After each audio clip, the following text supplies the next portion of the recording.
Hey, it's your boy DJ Rich Ken, your girl's favorite DJ. Sushi Gang Samurai Kev Hendricks is in the building with me. You may not be able to see him, but trust, he is in here. I have community organizer, Mayoral candidate, Chama St. Louis in the building with me. And how you doing, Queen? I'm doing wonderful. I don't even know. Do I introduce you as Luna? I like Luna, but I don't know if I know you as Luna. Luna's the Facebook name, but I go by Queen. That's like... I like that better, honestly. I like that better. Yeah. I like the afro. I'm fucking with the fro, too. I'm fucking with the fro, too. There's some decent today. I seen a fucking, speaking of fro, I went to the Walmart today and it was a Barbie that like kind of looked like your ass. I swear to God, like I was fucking with it. Movement. I bought it. Like I bought the Barbie because it's like representation is everything and shit, especially with the shit that I'm purchasing for my daughter. But with that being said, this is the motherfucking Sheridan Boyz podcast, and honestly, this is a little different than what we normally do. But if you've been fucking with us, like I hope you've been fucking with us, we said way back in like January that this was the type of things that we were trying to do, just kind of be ratchet and righteous. So this kind of more on the righteous side.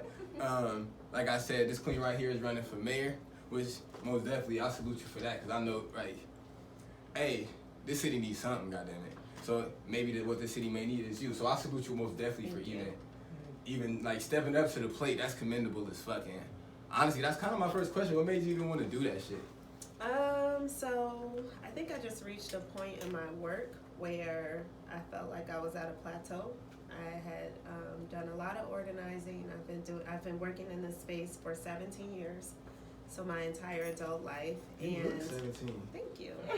And just got to the point where I felt like in order to keep affecting change, I needed to be in a decision-making position. So decided that I wanted to run for office first, and then made the decision on what office after that. So you're gonna change the outside from the inside. That's what I'm hoping to do. Yes.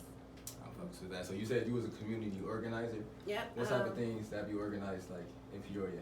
Yeah, so I have led GOTV efforts, which is Get Out to Vote efforts, led teams that have knocked doors. Mariam's been a part of some of my teams, and we've knocked over 26,000 doors in the city of Peoria. We increased voter participation by 26% in districts 1, 2, and 3.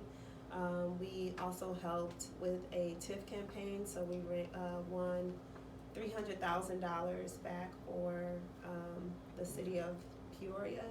So those are some of the things that I've done in my organizing work, in addition to like planning marches, protests, demonstrations, and then speaking up for victims of police violence.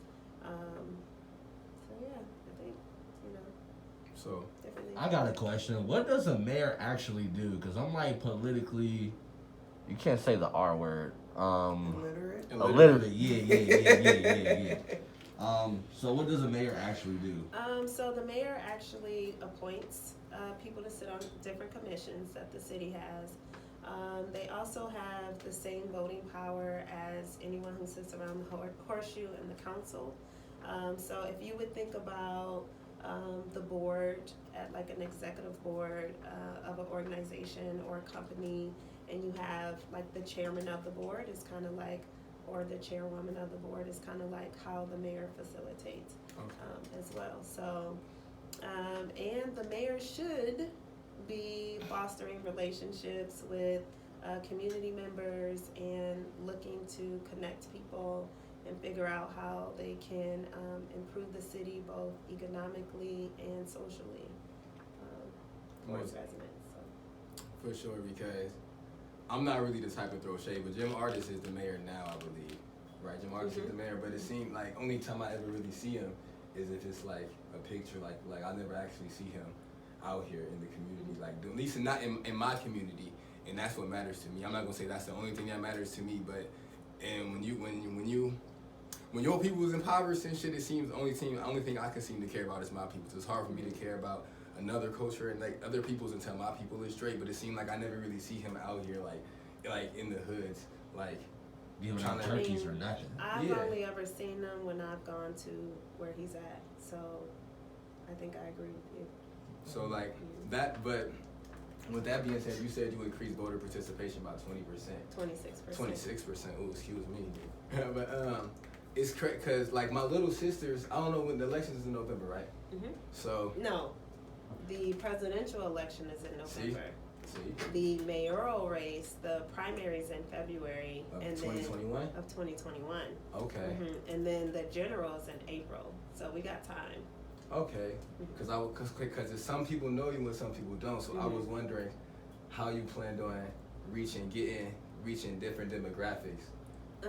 Like, so I was wondering how you planned on doing that, because I know, I don't know, like I know with everything that was going on with the protesting and the looting, that a lot of people that you thought may have supported you, you probably got a lot of people that's not supporting you as you, excuse me, the best way to say it, I feel as if, I don't know, you caught a lot of slack for your decisions that you made, and so I feel like, I don't know, it was appreciated where it was appreciated, and I feel as if that's where the reach needs to be, kind of more in the urban area. So what's your plan to actually get people in the urban areas to vote? Because I'm not going to lie, last year, around this time, I went to vote. It's funny because I live on Sheridan. You come to my house. Don't even come to my house, but anyway. So the polling place was down the street out of the health department. And so I went there to vote, and then they told me I was in the wrong place. It was like, I need to go on Forest Hill. And I'm like, I'm literally down the street from the health department, so I gotta go somewhere else to vote. So I'm like, so honestly, that killed my vibe. I just went home and that was it. So I don't know, kind of like, what's your plans to kind of get more people, younger people to vote? Yeah, I definitely think that's a problem, switching polling locations, and I would venture to say that sometimes it's done intentionally, depending on who's running. Is that your tea you sipping? But so yeah, my plan is to do it the way that I've been doing it. When I said we increased voter participation by 26%, that was South End, North End, and East Bluff area, and then the center area by Bradley. So that was primarily Black and brown people that came out to vote in higher numbers. And the way that we did that was by simply going to their houses, knocking their doors. I interrupted people's dinner. Oh, you guys are eating what y'all eating, okay? Well, the polling location is about to close in 30 minutes. Come on. So putting people in my car, other people volunteering their time to take people to the polls, and going with them through the process and taking them back home. So it really does take a village. And it takes dedication. We knocked doors. We had people who said they were going to vote, and then we actually went back to their houses to make sure that they made do on what they said they were going to do. So. I got a question too. What goals do you actually have for the community? Thank you. Well, I would like to reinvest in our communities, reimagine public safety, rejuvenate our economy, treat crime and violence as a public health crisis, and rebuild the table. So all of that is about how can we empower residents and put more of the power back into the hands of the people. So right now we have a lot of people who are in positions or leadership positions who are making decisions for you, but they're not making sure marginalized voices are in the room, at the table, and being lifted up. So I'm really looking forward to figuring out how can we implement something called participatory democracy, which is where we're doing our due diligence to make sure that people who need to be heard are being heard. So it's not just having Black people in the room, right? Because you can have diversity, you can have inclusion, and still have marginalization. So we got to have Black people in the room. They got to be talking, and we got to be listening, and then we got to be willing to act on what it is they say that they need. And so really, and it's not just Black people, it's Black people, it's brown people, it's poor whites, anybody who's marginalized, who's not being heard and not being prioritized. I want to make sure that in every decision that we're making in the city, we center racial equity. So we're ensuring that they have a voice, and we're ensuring that needs are being met in that way. So I'm also interested in doing something that's very controversial, which this will be the first time that I actually talked about it. Mine is water, by the way. So I want to make this very clear. I am drinking water.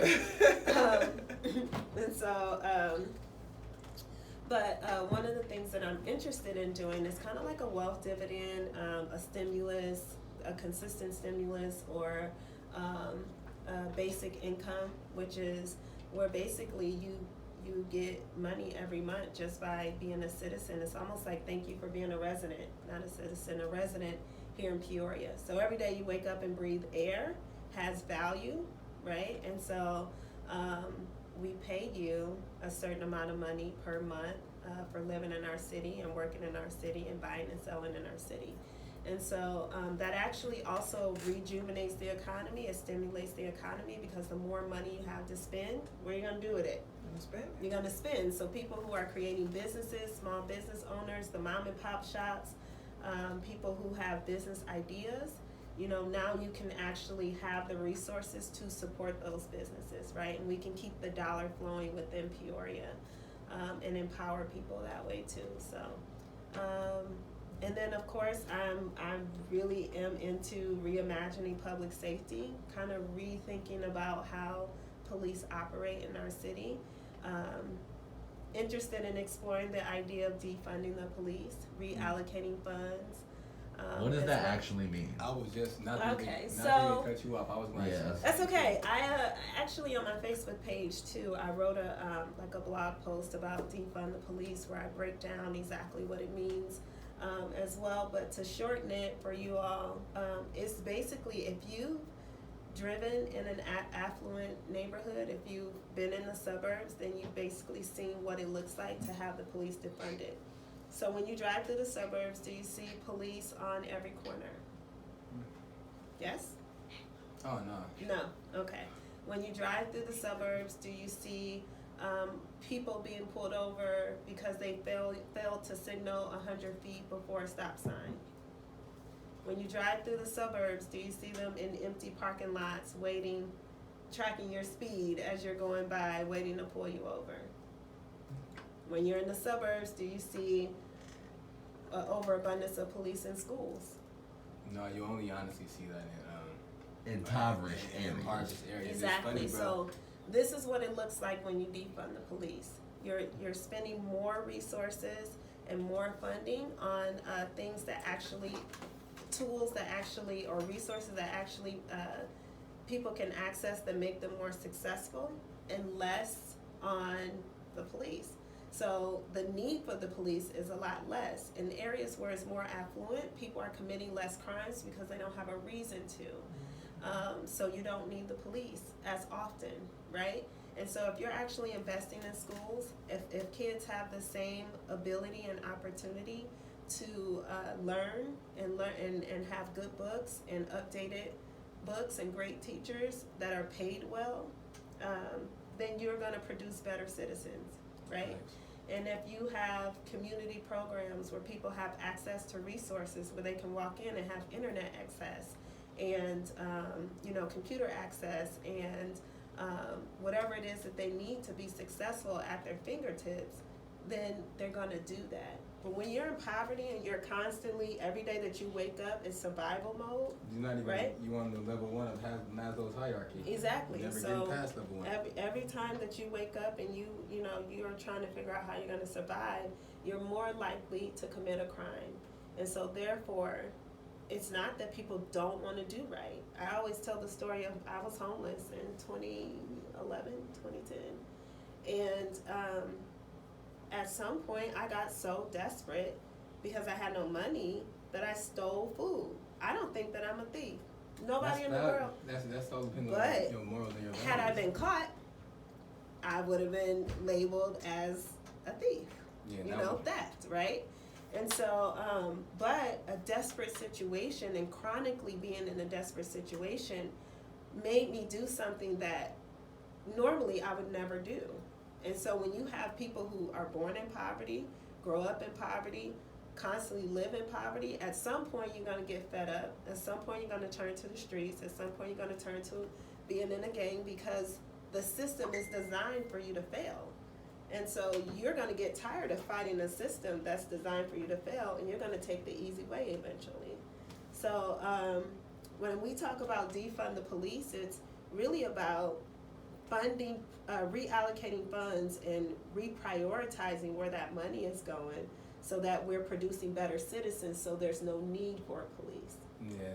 Right? So And by that, people are like, oh, well, what happens? I know I saw somebody on a social media, something was saying, well, you know, if your sister is being raped or something egregious, you know, like who are you going to call? You should call the police.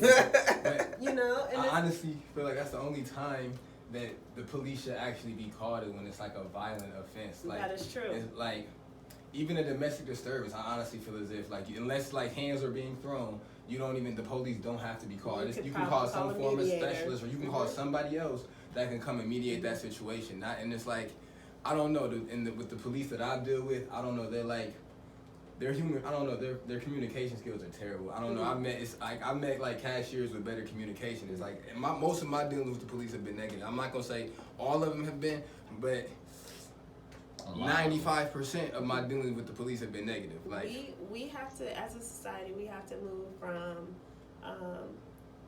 putting too much on police officers. They should not be dealing with mental health issues. Exactly, and they are militarized, and the more money that police have, the more militarized they become, right? Like, we got whole SWAT teams running around Peoria. Yeah, you know what I mean? They can like, use gas, but they can't even use like gas and water. Yeah, like, so it's you know, we should be funding programs to assist in some of these things, and right? I think that's where a lot of people, when they hear the term defund the police, they just think, oh, we're just gonna take money from the police, like police officers are gonna be out of work. But it's like, no, it's honestly just like you were saying, putting better resources where they need to be. Because it was literally yesterday, I'm pulled up to my mom's house and it was a man passed out on the ground. Literally, it was, yesterday it was like 100 degrees. I don't know, it was hot yesterday, but I watched 4 police cars pull up literally before an ambulance pulled up. I feel like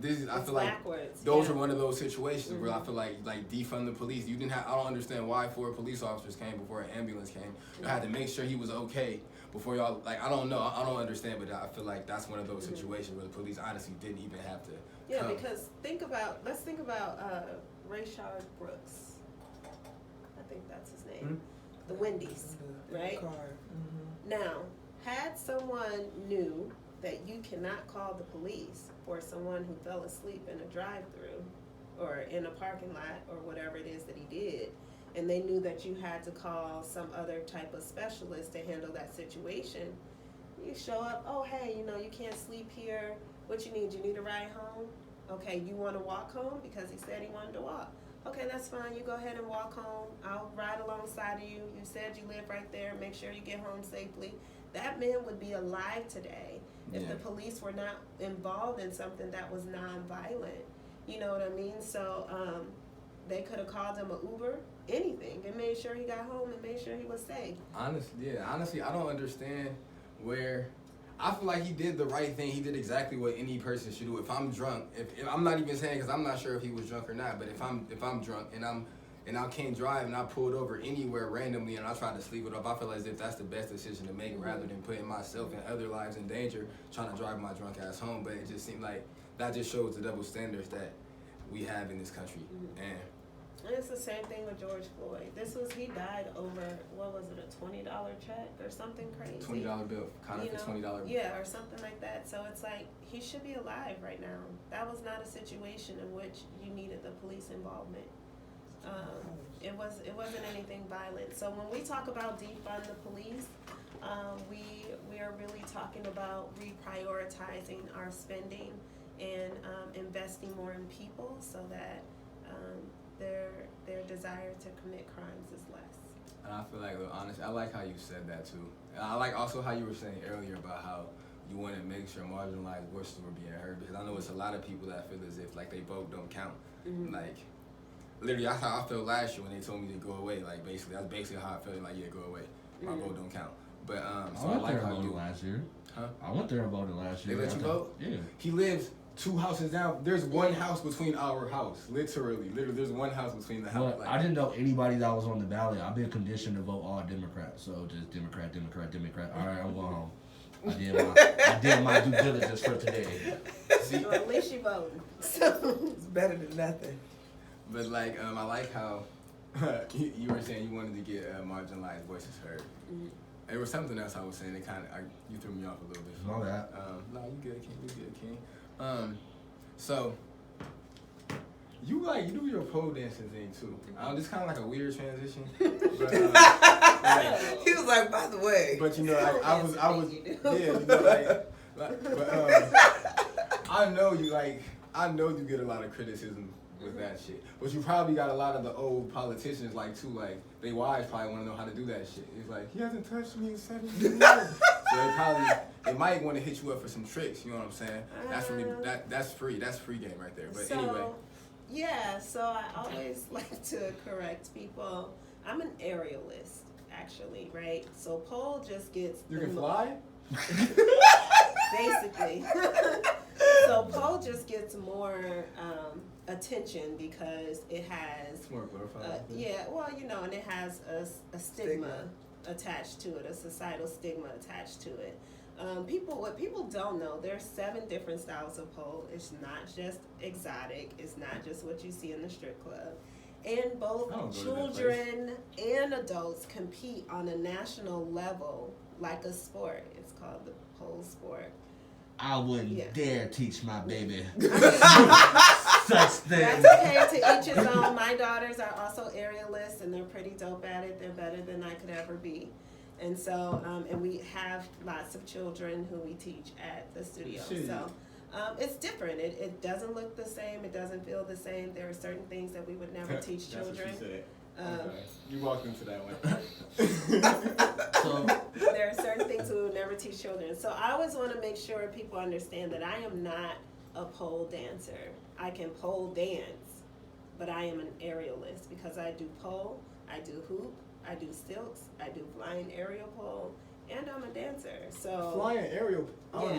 Like rotates. Yeah. That sounds like some crazy shit with ribbons and shit. And all that. yeah, so it's that's one of many things that I You have can a do. YouTube channel? I don't have a YouTube, but I mean I have Facebook. My Facebook page, Euphoria Aerial Arts and Dance Studio. You have a And- studio. Yes. Oh, I'm you're official. You are official. I'm an official. entrepreneur. My studio is on Main Street, 715 West Main. The old barbershop And used to be that's across from the costume shop. yeah. That's what I do. Like that is my it's sort of like my what do you call it? You know, just kind of like my hobby, my baby. It's Passion something project. that is completely different from politics, completely different from community work. Something that's super It's like your selfish. getaway. Yeah, super selfish, but I also still find meaning in it because I've taught maybe over 70 women just to have confidence. I get CEOs of companies, I get nurses. I had a whole class of like 9 or 10 nurses that came in. I've had politicians come in. So, you know, it's a time to also bond. It's not just, you know, pole dancing. Right. You know what I mean? Like we're talking, we're building sisterhoods, we're encouraging each other. And it takes a lot of But strength. I've watched women come in who were very self-conscious and, you know, they had a baby or something that just had their self-esteem really low. And then 10 weeks later, you know, before they had on basketball shorts and a big frumpy shirt, and now they got on a sports bra and little booty shorts. You know what I mean? And they just have a level of confidence, and we really teach appreciation for a woman's body. So you don't have to look perfect. You don't have to be the perfect weight. We want to see all the stretch marks, all the rolls, whatever it is that you have, because women are beautiful regardless. Hey, Cat Williams said it the best. Stretch marks mean one thing. Two things. Two things. Either was big and got small, or small and got big. I appreciate. I'm all about the appreciation of the woman's body, and I'm all about supporting black businesses. So I most definitely gotta plug you real quick. So we're like, you on Main Street. What is this called? Euphoria Aerial Arts and Dance Studio. I'm on Main Street, directly across the street from the costume trunk. And it's a very beautiful I dressed up like Vicky studio. Mouse there one time for my daughter. Well, that was really nice of you. I'm sure she enjoyed it. She did not enjoy it. She did not enjoy it. But yeah, I'm an entrepreneur. That's like it's a business. It's not just like, you know, something I do in my bedroom or in my living room. So Like, do you have like a day job, like an actual job? I'm I a guess? community organizer. That's I like- work a 9 to 5, and then I run a business, and then I run for office, and I'm also a mom. I have 3 kids. Yeah. So. I got another question. So, like, how do you deal with, like, all the social media stuff and be All a the mom? criticism? Yeah. And be a mom and, like, try to shelter that from your kids. And you only can say so much because, like, I'm in the public eye. I only can say so much shit. But, like, that's what we got this podcast. Yeah, I could be like calling bitches sometimes and shit. Like, you can't do shit like that. So like, like I be saying so because I didn't see motherfuckers start like talk shit. You know what I'm saying? I didn't have to like the hard ER. I'm like, oh god. How do I mean, now I have social media managers. Like a strong black woman do that with grace. Yeah, I would say. you know, now I have social media managers who kind of keep up with my Instagram and my Facebook. So you don't even be seeing the bullshit happen. Oh no, I do, because I still have my personal page, and I get tagged to a lot of stuff every day, and I'm constantly being dragged every day.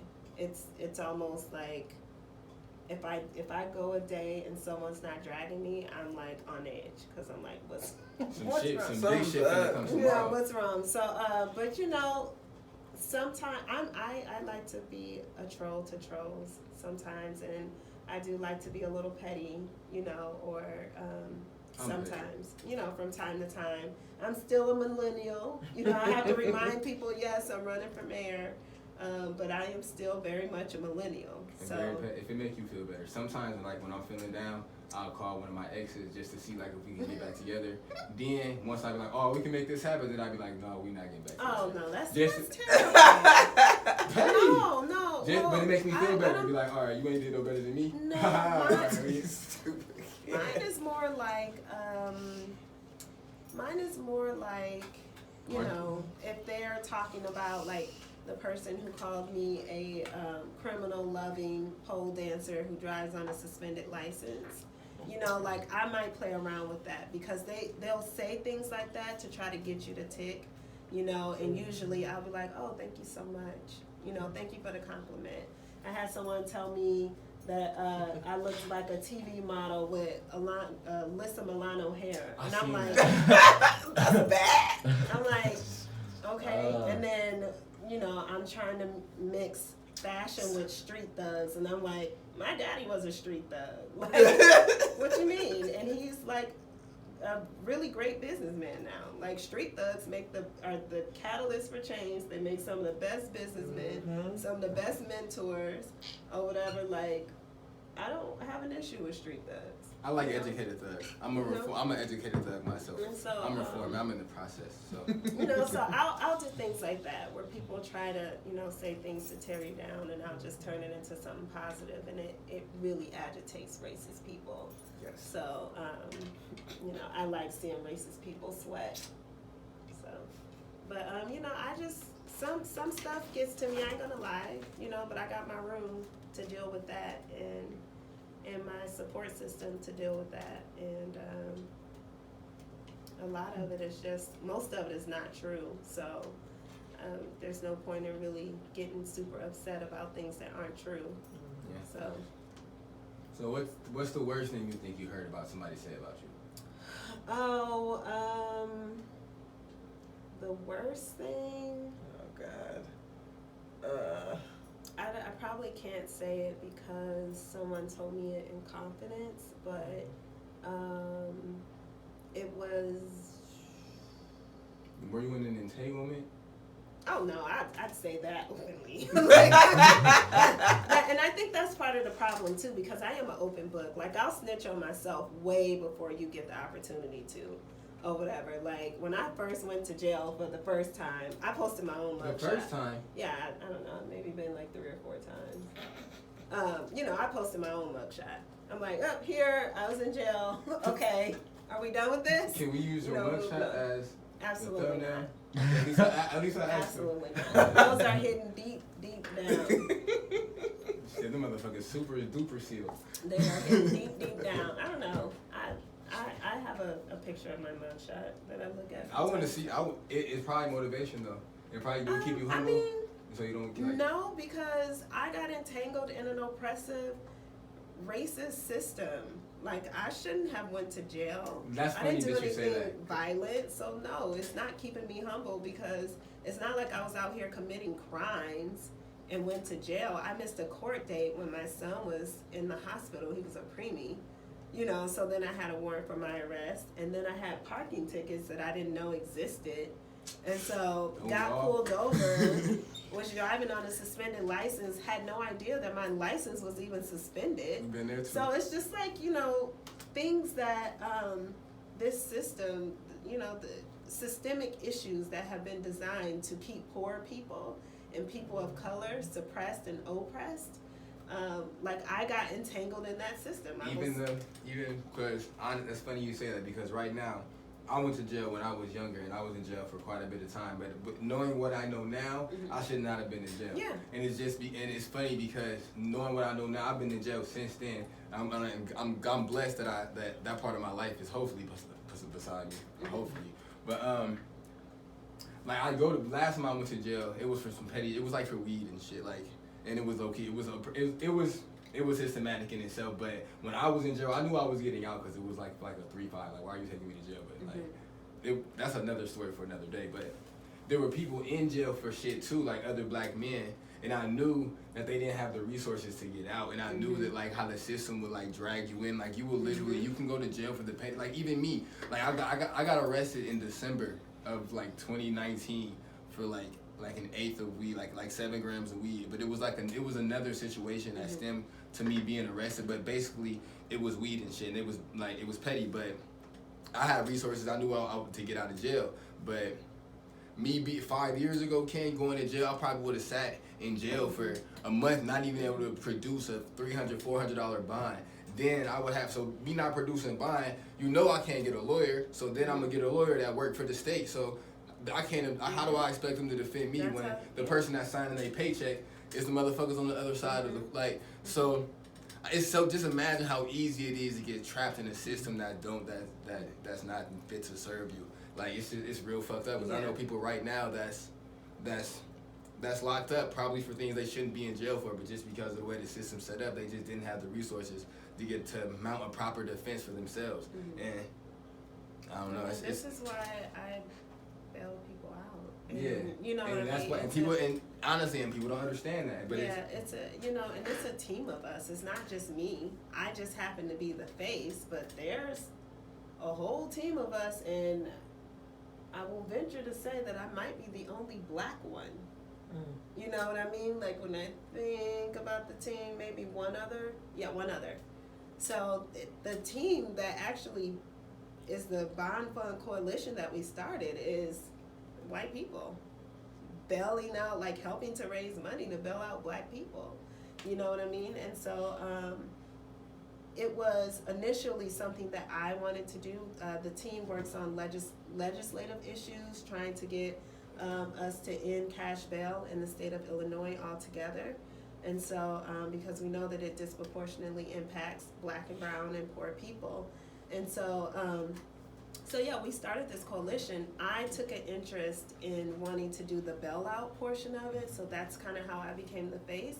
But we're all, you know, playing an equal role in raising the money. And I'm the, like, one of 2 black people who are part of this coalition. So I think it's funny, like, when I'm being criticized and I'm being called like the black criminal lover and the this and the that, and I'm just ain't like, nothing wrong with thug love, man. you know, and I'm just like, well, as a matter of fact, it's all of your cousins and friends that are like working behind the scenes, helping to, you know, make this possible. So yeah, I've been very blessed to have a group of white allies who are like really with the stuff. They with the shit. Yeah. She can't say that. They really with the shit. So I got a question. So if you could do it all over again, would you not be the face? No, I would still be the face. I don't care about the criticism. Okay. I mean, because I've been doing this for 17 years. I mean, I've gotten death threats. I've been told that I would be sprayed with an AK-47. You know what I mean? Like, I'm pretty much at this point bulletproof. You keep it on you, huh? I mean, maybe. You should. You got full rights. I mean, maybe. I don't ever, tell my. But okay, so I do want to ask you, cause you from Peoria? Were you born and raised here? No, I was not born here. I moved here when I was 10 years old. So So I'm Peoria is from your home. Peoria. Peoria is your home. So being in the position that you in now, growing up in Peoria, because it's weird, cause even though I swear we the same fucking age, we can't be the same age because you've been fucking doing this shit. Well, I started when I was 18, so then you can do the math. Okay. So Milfy. Let me stop. So what message would you what would you want to tell somebody possibly watching this or just a younger person, male or female, just coming up in Peoria, kind of just like maybe just a message of hope or maybe just like feeling useless, I guess, or just feeling lost? What would you want to tell them? That I get it. I've been there. I understand. And how they feel is valid. So if you are discouraged in the voting process, you should be discouraged with the voting process because it has never manifested anything good for you in all this time that you've been here.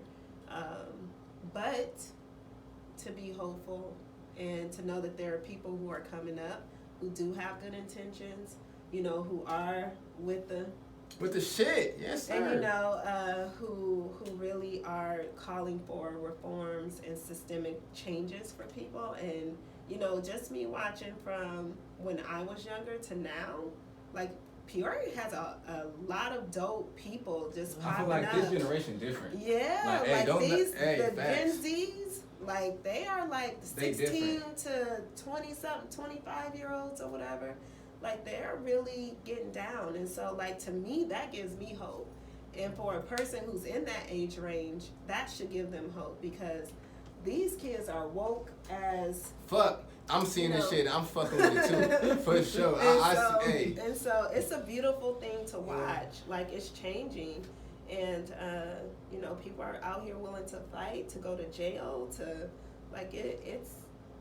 I feel inspired. By any means necessary. That's right. I feel inspired. So. And I'm really. That's how I feel. I really feel like this generation, my generation. Yeah, I feel like we really gonna make sure some change happens. It's just not. We just not gonna sit by and let it happen. At least I hope. But with that being said, I want to thank you. Hey, actually, I'm sorry. You got anything? Oh no, I'm just here for moral support. I'm a part of her campaign team. So Black women. Shama for mayor. And I will say that you got a shirt. Can I get you bring us a shirt? You know what? I do have shirts. Can we switch shirts? Yes, I will get. Don't got it down. Hold on. Jesus. All right. But I will say that I structured my core campaign team. It's all Black women. So there's 8 of us, and they are really driving a lot of the stuff that we're doing. Obviously, my campaign manager is Ryan. He's white. He's also my best friend. So, and my business partner and my brother, like everything. But outside of him, my core campaign team is all Black women. Shout out to you Black queens out there holding it down. It's the hardest thing to be in this country is a Black woman. I don't care what nobody say, and I want to thank you Black women for most definitely coming to the Sheridan Boyz podcast, showing us some love. And don't forget. I know he's doing so good. When do I go out to vote? Honestly, well, I wasn't really convinced at first, but now I'm like, damn, I feel like, man. Once you said you give her money just to be here, I'm like, yeah. They all with it. What's the what? The Blue Jays looking nice. The basic income, I would love to try. So pull up the Coopers. I'm really interested. I'm really register to vote at Coopers. Putting together that pilot, but. So I want to encourage everyone to vote in November because Jessica Thomas, who is the Peoria County Auditor, is also a Black woman. We're the same age. She went to Mayoral, Tree-Win. We grew up on the South End together. And she's running for re-election in November. And so when you go to vote for president, please vote for president, please. But also make sure you vote for Jessica. So I'm encouraging people to vote in November, but my race, the primaries in February, and the generals in April. So most definitely with that, I feel like we're gonna be seeing most definitely a lot of you between now and then. If the Yes. corona Yes. don't kill us all, honestly. Well, I mean, my test was negative. I'm corona free, so Corona I free. feel like I got a new lease on life. Like, it's weird because it's just like, it's weird because it's still a thing. I'm like, damn, it's been like 4 months. Yeah, Like it that. is. It's I about to just- be a second wave, G. Yes, I just got a haircut for like the no. second No, time this year. if- We had some, I ain't with it. If we had a president that had some sense, we wouldn't be needing that. We wouldn't be Other going through countries a that are second wave. fine. I'm just like Italy. I feel like Italy, them niggas been cool. They've been cool. Oh, for they a learned minute. that lesson. Yeah, they been cool. Well, for when a they minute. got I haven't heard smacked. shit- I haven't heard shit from like South America or nothing from over like nothing. Like I don't know. But They Florida, stayed in the house. I mean- Florida, they just had like 10,000 cases today. They Because the- that's all Trumpers. That's what we call them now, Trumpers. I Trumpers. mean, yeah. That'd be a good cereal name.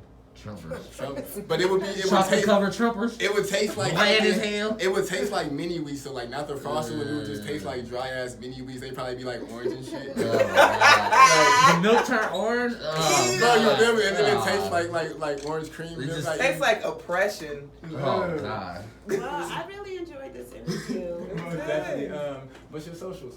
So you can follow me on IG at CSTL2021, on Twitter at CSTL2021, and Facebook is Shama St. Louis for mayor.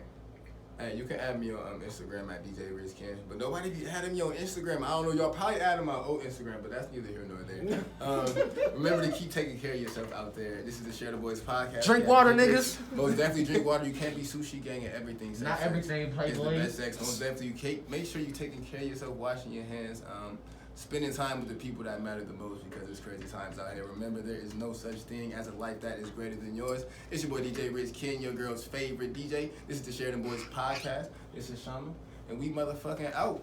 Bitch.